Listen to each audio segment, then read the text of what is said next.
ปีบางยานี่มันแรงหลายเนาะพี่น้องต้นยางตายหลายซ่อมตั้ง500 700เนาะซ่อมไม่ปลูกยางซ่อม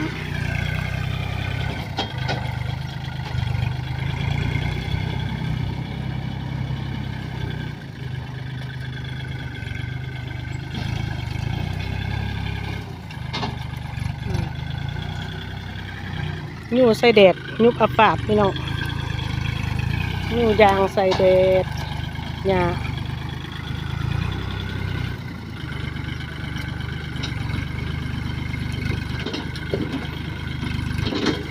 ค่าต่อเก่ามันเนาะต่อต้นเก่ามันต่อโลออกแล้ว